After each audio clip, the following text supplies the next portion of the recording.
وَلَقَدْ يَسَّرْنَا الْقُرْآنَ لِلذِّكْرِ فَهَلْ مِن مُّدَّكِرٍ۔ آج انشاءاللہ تعالی ہم سورہ آل عمران کی آیت نمبر 78 سے لے کر 80 تک پڑھتے ہیں اور اس کو سمجھنے کی کوشش کرتے ہیں۔ اعوذ باللہ من الشیطان الرجیم، بسم اللہ الرحمن الرحیم۔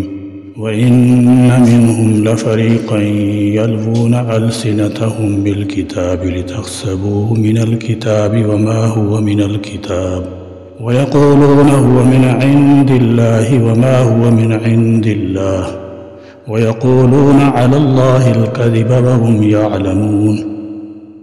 وَإِنَّ اور بے شک، وَإِنَّ اور بے شک، منہم ان میں سے، منہم ان میں سے، لفریقاً البتہ ایک گروہ ایسا ہے، لفریقاً البتہ ایک گروہ ایسا ہے، یلوون جو مروڑتے ہیں، یلوون جو مروڑتے ہیں، السنتہم اپنی زبانیں، السنتہم اپنی زبانیں، بالکتاب کتاب پڑھنے کے ساتھ، بالکتاب کتاب پڑھنے کے ساتھ، لتحسبوہ تاکہ تم اسے سمجھو، لتحسبوہ تاکہ تم اسے سمجھو، لتحسبوہ تاکہ تم اسے سمجھو، من الکتاب کتاب میں سے، من الکتاب کتاب میں سے، وما حالانکہ نہیں ہے، وما حالانکہ نہیں ہے، ہوا وہ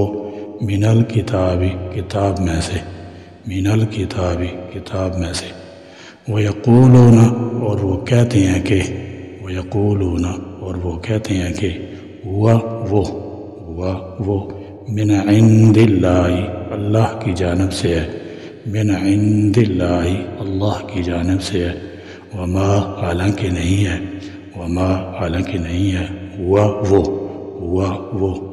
من عند اللہ اللہ کی جانب سے، من عند اللہ اللہ کی جانب سے، وَيَقُولُونَ اور وہ کہتے ہیں، وَيَقُولُونَ اور وہ کہتے ہیں، عَلَى اللَّهِ اللہ پر، عَلَى اللَّهِ اللہ پر، الکاذبہ جھوٹ، الکاذبہ جھوٹ، الکاذبہ جھوٹ، وَهُمْ حالانکہ وہ، وَهُمْ حالانکہ وہ، یعلمون وہ جانتے ہیں، یعلمون وہ جانتے ہیں۔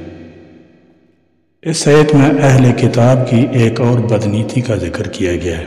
ایک فریق ان میں ایسا تھا جو آسمانی کتابوں کو اس طرح زبان کو الٹ کر پڑھتا کہ مضمون کے معنی بدل جاتے اور سننے والا غلط مطلب سمجھ لیتا، اور پھر یہ ان کو سمجھاتے کہ اللہ نے یہی کہا ہے، حالانکہ ان کو خوب معلوم ہوتا تھا کہ اللہ نے تو کچھ اور کہا ہے جو ان کے کہنے سے مختلف ہے، یعنی آسمانی کتاب کی قواعد اور مسائل کو اپنی مرضی کے مطابق تبدیل کر دیتے۔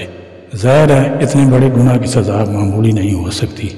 ان لوگوں کی انہی حرکتوں کی وجہ سے نبوت ان سے چھین لی گئی اور ان پر اللہ تعالیٰ جل شانہ کا عذاب بھی نازل ہوا۔ آج کل بھی ایسے لوگ مذہبی سکالروں کے نام سے مشہور معروف ہیں جو قرآن کی آیتیں پڑھ کر یوں نہیں بہت سے لوگوں کو سود، پردہ، اسلامی سزاؤں اور دیگر کئی چیزوں کے بارے میں کلام کرتے سنا۔ وہ بھی قرآن پڑھتے ہیں اور اصل اسلامی احکام میں ردل بدل کرتے ہوئے اپنی بات اس انداز میں شامل کرتے ہیں کہ سننے والا سمجھے کہ شاید یہ بھی قرآن میں ہی ہے، حالانکہ یہ واضح طور پر دھوکہ اور فریب ہوتا ہے اور صریح جھوٹ ہوتا ہے۔ ما كان لبشر أن يؤتيه الله الكتاب والحكم والنبوة ثم يقول للناس كونوا عبادا لي من دون الله ولكن كونوا ربانيين بما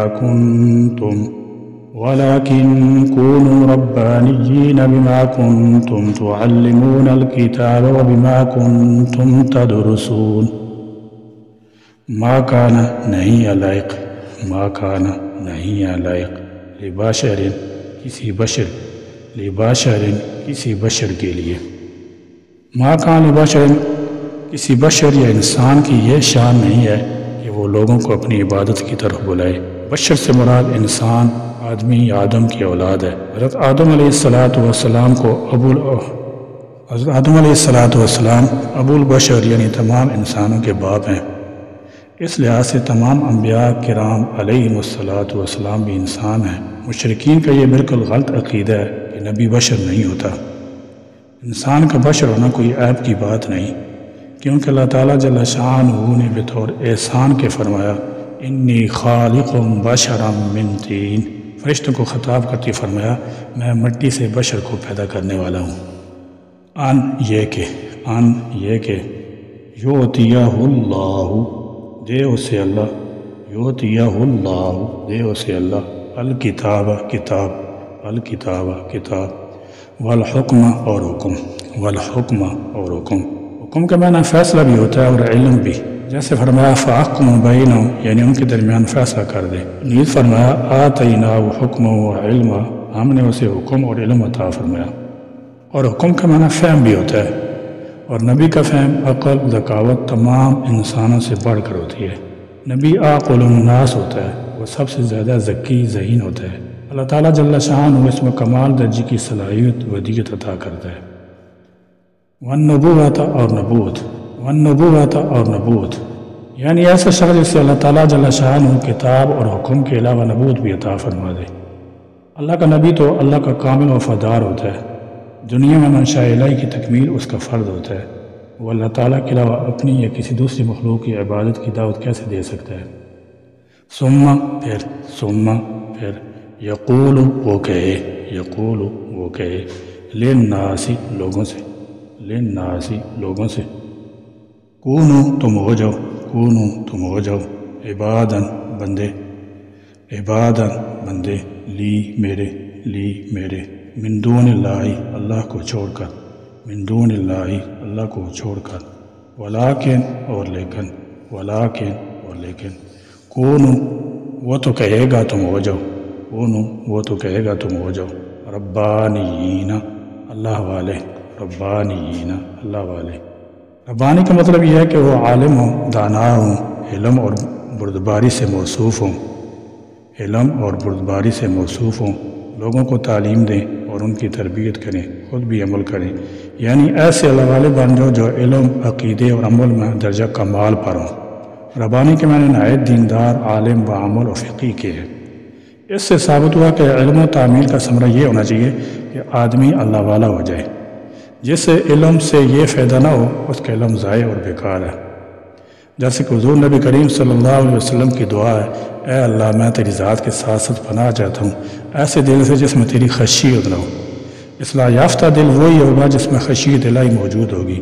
اس لیے اللہ تعالیٰ جل شانہ نے قرآن کریم میں علماء حق کی یہ نشانی بیان فرمائی انما یخشی اللہ من عبادہ العلماء، جو حق پرست ہوں گے اور وہ خدا سے ڈرنے والے ہوں گے۔ بوجہ اس کے کہ کنتم تعلمون تم سکھاتے ہو الکتاب وبما اور بوجہ اس کے کہ کنتم ہو تم خود بھی تدرسون تم پڑھتے ہو۔ نجران کے وفد کی موجودگی میں عیسائیوں نے رسول اللہ صلی اللہ علیہ وسلم کو کہا تھا اے محمد کیا آپ یہ چاہتے ہیں کہ لوگ آپ کی پرستش کرنے لگیں جیسے کہ نصارہ عیسیٰ ابن مریم کو پوچھتے ہیں؟ اس پر یہ آیت نازل ہوئی کہ جس انسان کو حق تعالیٰ جل شانہ نبوت دیتا ہے، کتاب اور حکمت دیتا ہے اور اس کو حکم دیتا ہے کہ اللہ کا پیغام ٹھیک لوگوں تک پہنچا دے، لوگوں کو توحید کا حکم دے اور نیکی کی طرف بلائے، شیطان کی پیروی کرنے سے منع کرے اور جنت کی خوشخبری دے، بھلا یہ کس طرح ممکن ہے کہ وہ پیغمبر لوگوں کو اپنی عبادت کرنے کا سبق دے، اللہ سے لوگوں کو دور کر دے؟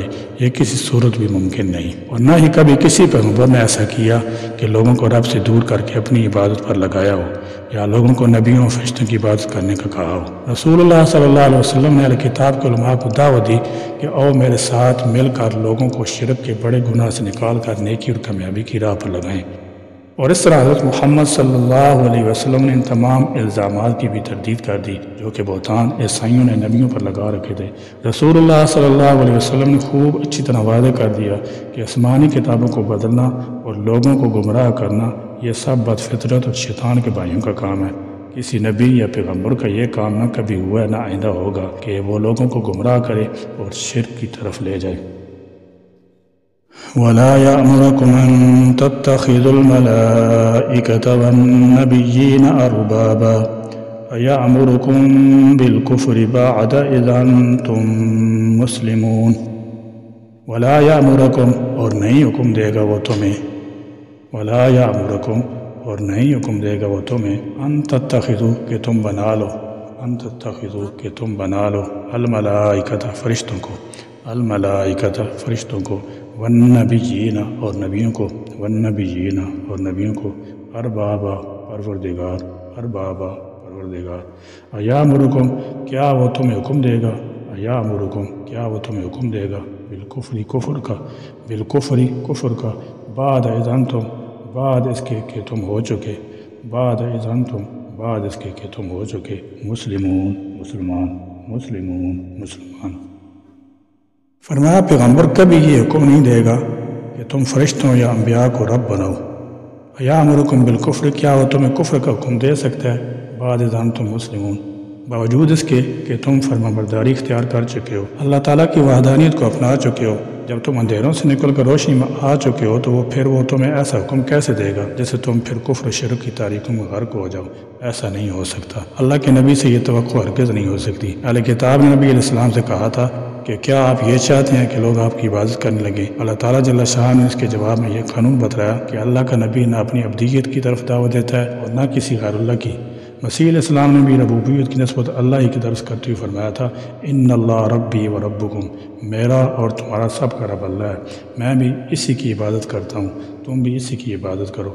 اللہ کا ہر نبی یہی دعوت دے گا کہ اللہ والے بن جاؤ، رب والے بن جاؤ، اس کے سوا کسی انسان کی پوجا نہ کرو۔ اللہ کریم ہم کو اپنی ذات کی صحیح معرفت اور صحیح توحید عطا فرمائے۔ اے الہ العالمین اپنے رسول کریم صلی اللہ علیہ وسلم کی سچی محبت عطا فرما، سچی اطاعت عطا فرما، سچی فرمانبرداری عطا فرما۔ اے اللہ کریم اسلام اور ایمان کی صراط مستقیم پر تا زندگی قائم رکھ۔ اللہ کریم ہر طرح کی کجی گمراہی سے ہماری حفاظت فرما اور تا حیات اپنی عبادت و بندگی کی توفیق معلومات فرما۔ سبحانک اللہم و بحمدک اشہد ان لا الہ الا انت استغفرک و اتوب الیک، وآخر دعوانا الحمد للہ رب العالمین۔